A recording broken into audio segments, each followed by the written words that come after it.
नमस्कार, मैं हूं कपिल मिश्रा और आप देख रहे हैं हमारा विशेष कार्यक्रम छत्तीसगढ़ के बात हमारे साथ। आज बात छत्तीसगढ़ में नाम पर होती सियासत की।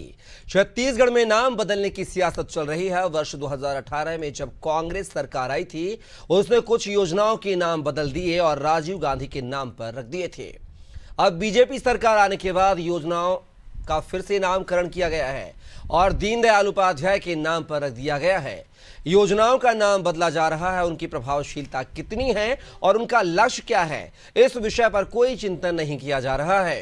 राजीव गांधी स्वावलंबन योजना का नाम फिर से दीनदयाल उपाध्याय स्वावलंबन योजना कर दिया गया है। राजीव गांधी आजीविका केंद्र का नाम बदलकर दीनदयाल उपाध्याय आजीविका केंद्र योजना कर दिया गया है। नाम बदलाव की इस प्रक्रिया पर छत्तीसगढ़ के पूर्व सीएम भूपेश बघेल ने तंज कसा है और कहा है कि भाजपा सरकार केवल नाम बदलने में विश्वास रखती है।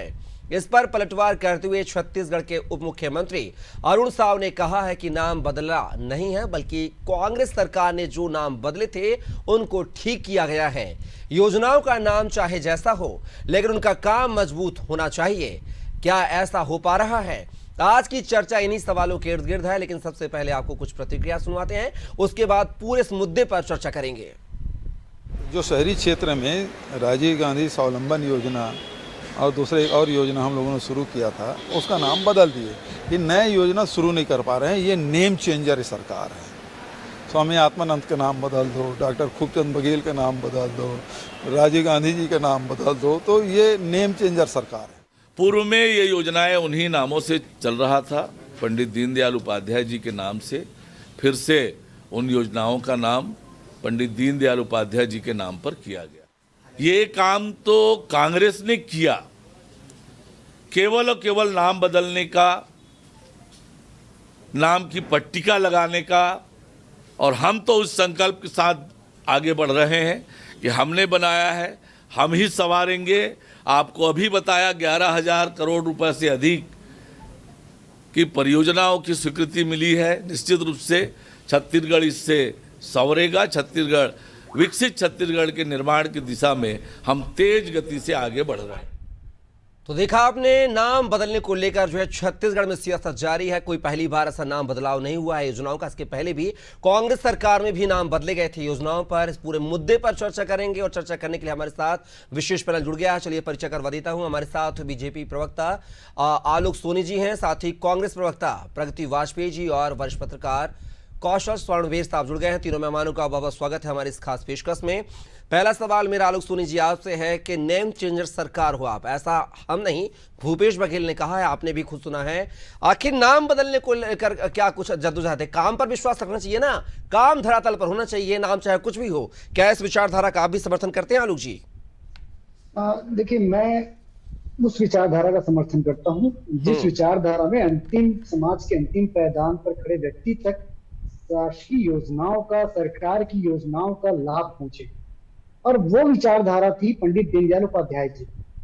और जहां तक इन योजनाओं के नाम परिवर्तन को लेकर के है, तो ये मूल रूप से उन्हीं नाम पे वापस लाया गया है जो भारतीय जनता पार्टी के शासन के समय पर पे इन योजनाओं का नाम हुआ करता था। और ये योजनाओं को लाने वाली भी सरकार भारतीय जनता पार्टी की सरकार ही थी। कांग्रेस के शासन काल में यदि कोई काम मुख्य रूप से किया गया तो यही काम था कि उन्होंने केवल योजनाओं का नाम जो है गांधी नेहरू परिवार के ऊपर में बदलते चले गए, लेकिन काम नहीं किया। प्रधानमंत्री आवास योजना को उन्होंने राजीव आवास योजना नाम तो दे दिया, लेकिन 17 लाख गरीब परिवारों को उससे वंचित रखा।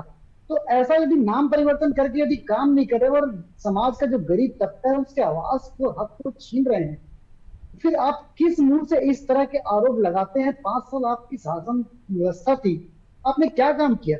आपने कमल विहार का नाम करके कौशल्या विहार कर दिया, और उसमें ऐसी क्या इंफ्रास्ट्रक्चर, क्या आपने डेवलपमेंट किया, ऐसा क्या आपने निर्माण किया? अरे वो कमल विहार भी भारतीय जनता की शासन की देन थी, उसके नाम को आपने कौशल्या विहार किया। तो और आप जिस आत्मानंद स्कूल की बात करते हैं, पीएमसी योजना थी, पीएम श्री की केंद्र की योजना थी, उसका भी आपने नाम परिवर्तन करके आत्मानंद स्कूल किया।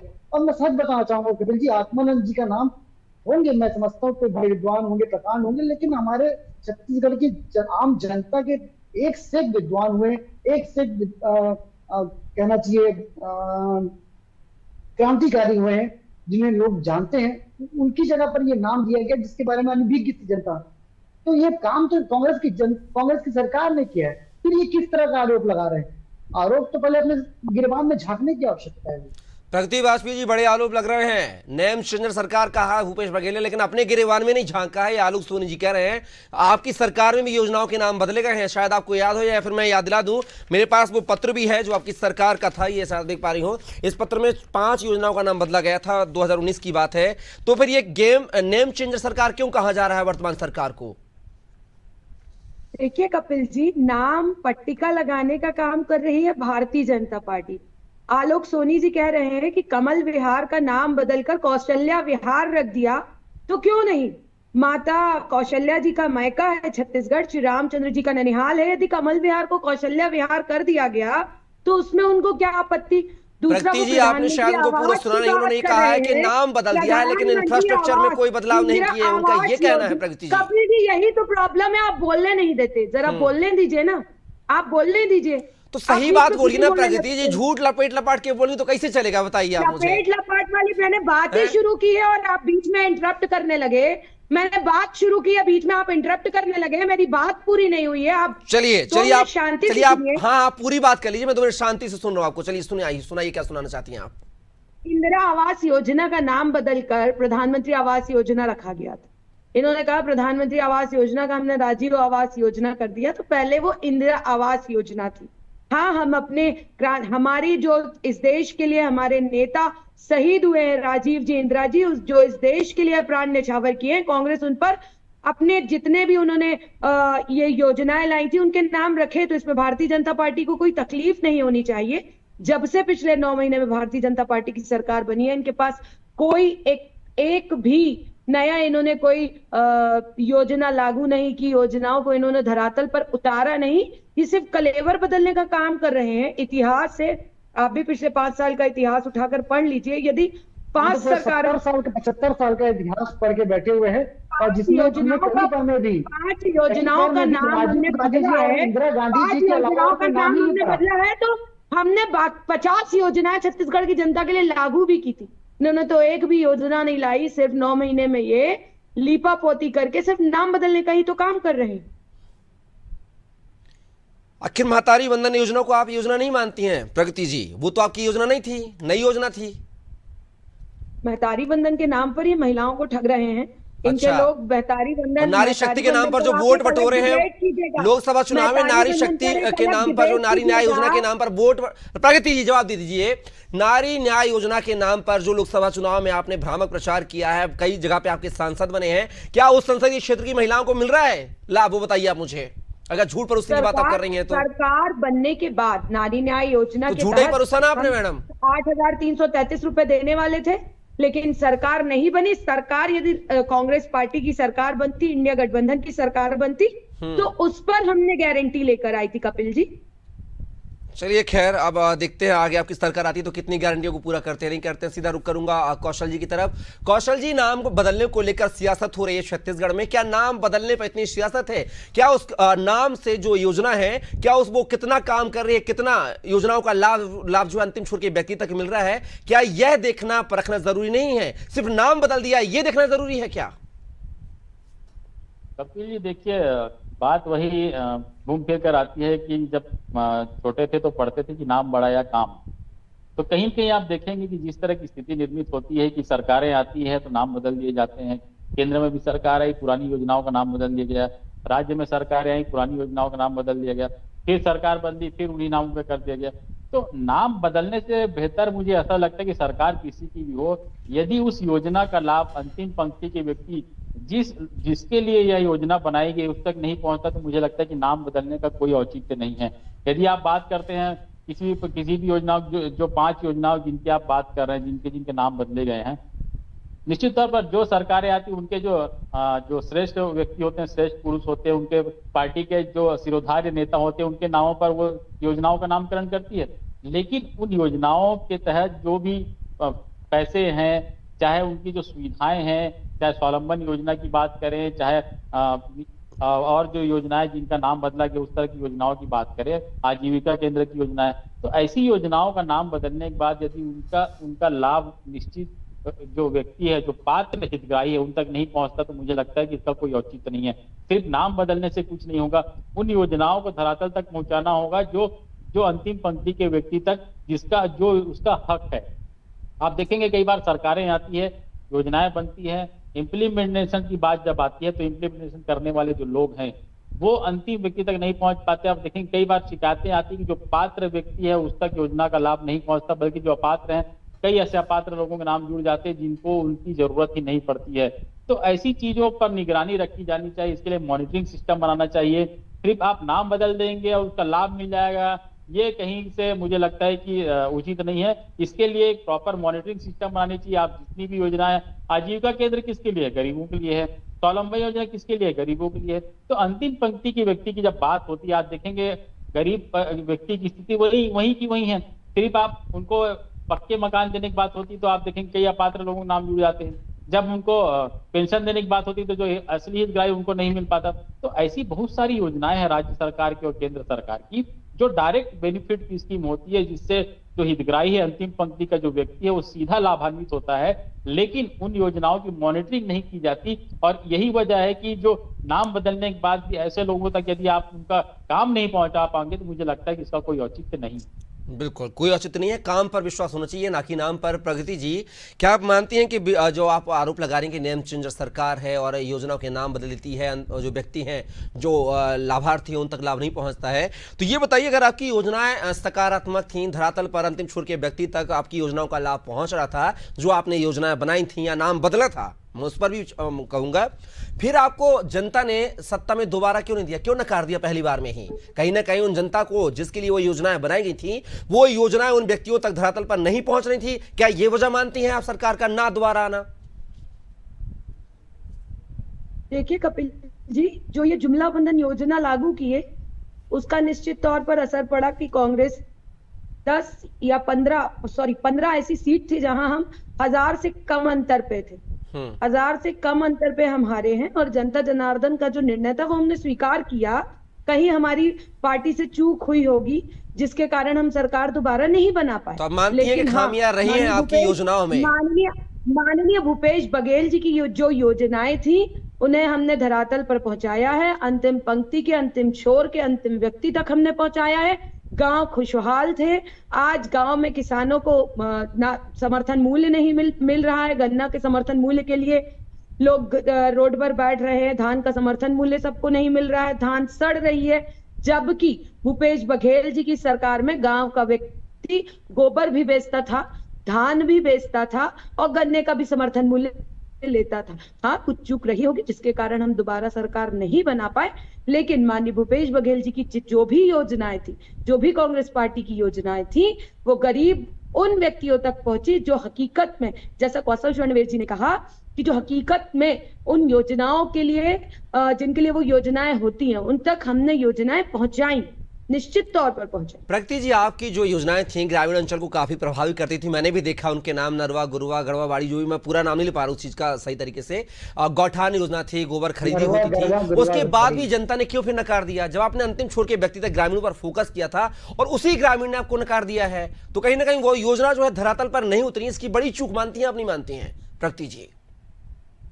देखिए, चूक हुई है ना, मैं आपको वही तो कह रही हूँ, चूक हुई तो हम सरकार नहीं बना पाए। हम तो अपनी गलती स्वीकार किया हमने उस बात को, लेकिन मैं ये भी कहना चाहती हूँ कि वोटों का जो ध्रुवीकरण था, 10 सीटों पर बहुत ही कम अंतर से हम हारे। यदि वो 10-12 सीट हमारे पक्ष में होती तो कांग्रेस फिर सरकार बना लेती, कोई बड़ी बात नहीं थी। कपिल जी, आलोक जी, चूक हुई है उनसे, वो मान रही हैं, स्वीकार रही हैं, लेकिन वो कह रही हैं कि अब हम मजबूती के साथ जो है आने वाले चुनाव में आगे ताकत दिखाएंगे, उनका कहना ये है। अब आपकी क्या तैयारी है? चूक तो उनसे हो गई है, कहीं ये चूक आपसे दोबारा तो नहीं हो रही है, क्योंकि आप भी नाम बदल रहे हैं? आलोक जी। कपिल जी, मैं एक उनके जो भी प्रश्न थे उनका जवाब देना चाहूंगा कि उन्होंने बताया कि ये इंदिरा आवास योजना थी, उसका नाम बदल प्रधानमंत्री आवास कर दिया गया। अब मैं ये जानना चाहता हूँ कि इंदिरा आवास योजना कितने लोगों तक पहुंची थी और कितने लोगों को इसकी जानकारी थी? जब मोदी जी की सरकार आई, उन्होंने इस आवास योजना को प्रधानमंत्री जब गांवों में, ग्रामीण अंचलों में पक्के मकान बनना शुरू हुए थे, तो इंदिरा आवास योजना के कारण शुरू हुए। सुन लीजिए, कि इंदिरा आवास योजना कितने तक थी और कितने लोगों की जानकारी थी। मूल रूप से प्रधानमंत्री आवास योजना के रूप जब इसका नाम दिया गया, करोड़ों लोगों को घर का सपना पूरा हुआ।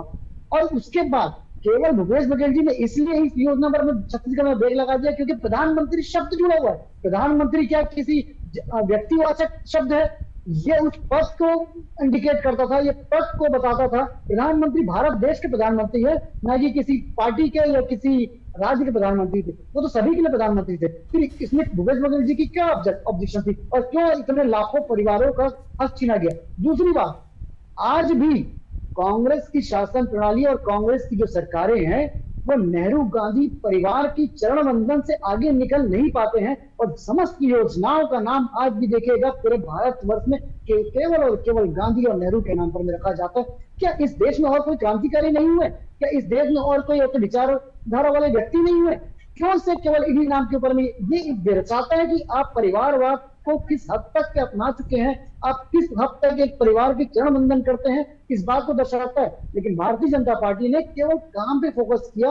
और जिस अब योजना की बात करें, बिल्कुल मानता हूं मैं, ये इंदिरा गांधी के नाम से चला था, लेकिन उसका प्रधानमंत्री ने इतना शानदार क्रियान्वयन किया कि आज गरीबों को उनके आवास के हक मिल। और भी बहुत सारी योजनाएं हैं। और महतारी वंदन योजना की बात करेंगे, आज छत्तीसगढ़ की महतारियों को सरकार उनका हक दे रही है।